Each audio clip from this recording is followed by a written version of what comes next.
I think it's clear right now that Red Bull probably, if you have a super driver, they probably do have the fastest car in F1, but it can only be driven by Max, whereas McLaren's is set up for ultimate balance. So if you want a car that does well overall tracks, the mean, it's McLaren. But if you want a car that from each track to track, if you have a really good setup team and you have the best driver in the world, it's the Red Bull. These are two different philosophies. But the problem is that right now in F1, the only person I think who is skilled enough to drive the modern F1 car, which is what the Red Bull is, setup to setup, is Verstappen. Nobody else has that skill set. So the problem is that it's the fastest car in the world, but it's meant for the next generation, which hasn't come yet. If you look at the way they were able to extract performance from this car, it was amazing. This was a car that was perceived to be inferior to the McLarens.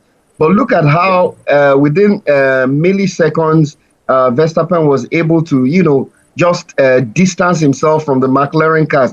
And I think I need to give a lot of kudos to the engineers, because there was something they did on the cooling system.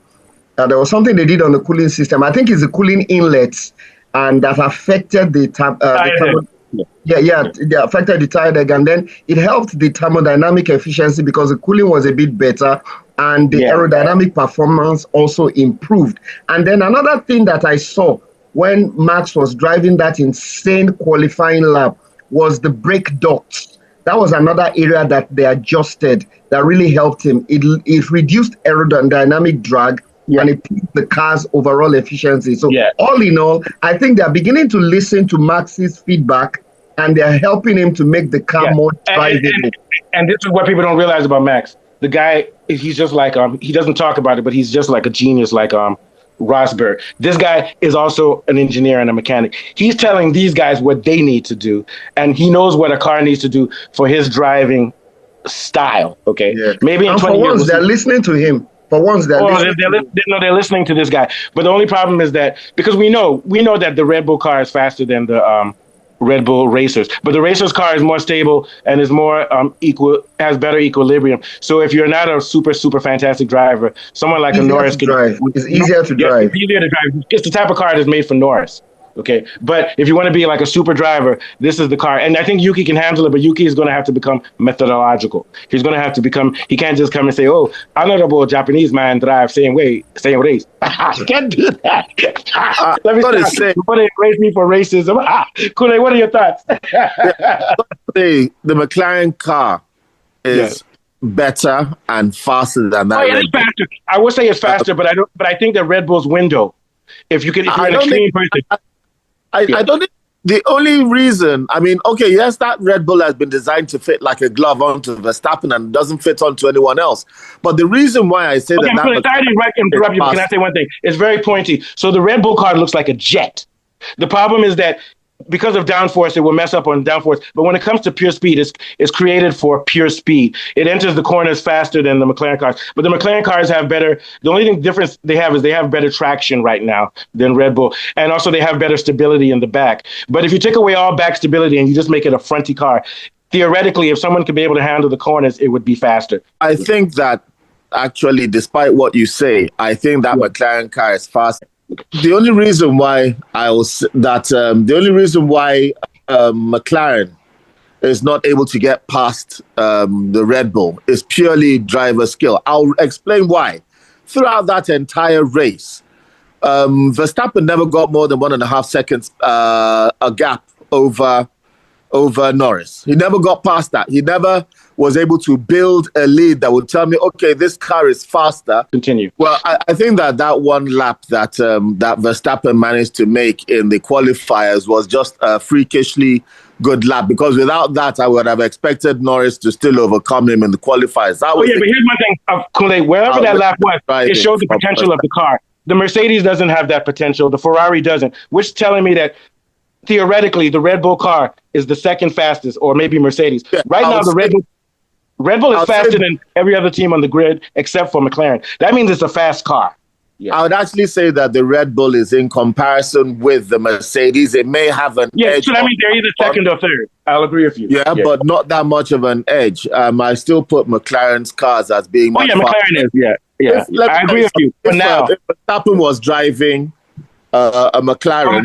Oh my God! You know what the most boring Formula One. It would be like 2023 all over again. You know what Verstappen said in the interview? He said that if I had been driving the McLaren car, I would already be home. I wouldn't even be in this post-race meeting. Fucking Norris. He fucking Norris in front of his face, and Norris is sitting down like a small boy. Norris is a big disgrace. I agree with you on that point. The fact that you can't win in that damn car shows that you are not a peddler. Continue. Yeah, I mean, it's unfortunate. I mean, Suzuka is not an overtaking circuit. So, I mean, hardly anyone did any of it. Qualifying. He lost in the qualifying. It goes back to the qualifying. And Norris, in all the sectors, I think he seemed to be faster than Verstappen, but he couldn't get all the faster sectors. Because you can easily do a fast sector when you're not under pressure, but you can't put three of them together. It means that you don't, it's not just that you, it doesn't mean you're faster because you did faster sections in isolation. No, he can't handle a full lap. It means that he can only do, he's the king of sectors. He can only do well on a sector. He's not even qualifying with a sector, he'd win. It's not him, it's not the car, it's him. And on top of that, his race pace is going down too, because past two races, Piastri has been on his tail ready to pass him.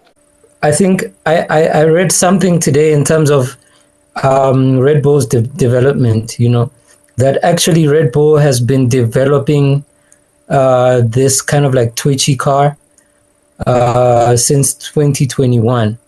Of course, they had a little bit more balance in 21 and 22.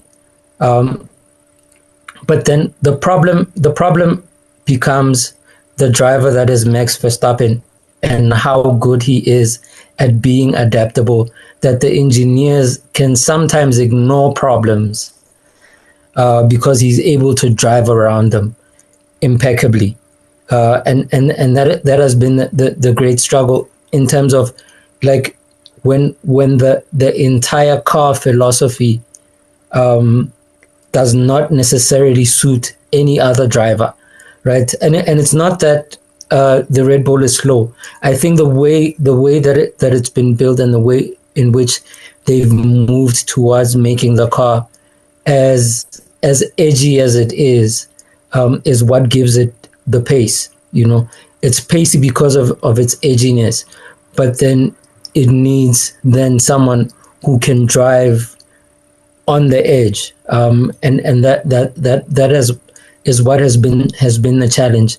And I think also that the other thing that maybe is not sort of thought of a lot is the adaptability that Max has, and probably it's like adaptability on both sides, where he's able to tell the engineers how to change and how to configure the car so that he can adapt to it a little bit more, no matter what the setup range is and whatever. So I think that the real genius in that team is how they can always find a particular setup. I think something that they also did with the brake duct, like Afolabi said, is that it is an adjustable sort of like brake duct, not something that needs to be replaced from on a track-to-track basis, right?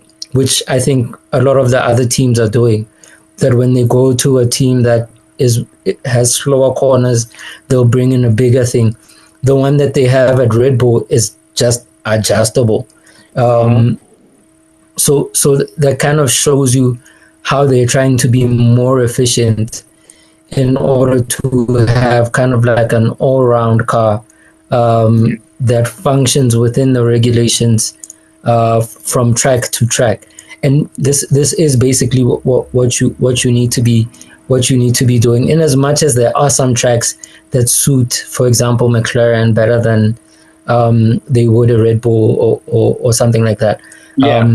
But I think from what I've dug up recently, Red Bull really has developed, in as much as the engine might be comparable to the other ones, this aero package that they've sort of designed that is edgy is actually a lot faster and has potential for more pace than all the other cars. Yeah, than McLaren. That's what I'm saying. Red Bull has the higher. So you're correct. So you're correct to say, because people have been saying erroneously that the Red Bull is a slower car, of course, it's slower than the McLaren, like on paper, type of thing. But I think there's a compatibility in terms of how one car handles a straight, how one car handles a corner, which makes the other faster than the other. And like we've seen even in this previous qualifying, I think that the difference was like 200ths of a second or something. Yeah, changing it. Yeah, between right. Max and Lando. Okay, let's move on. Yeah, but go on. Yeah.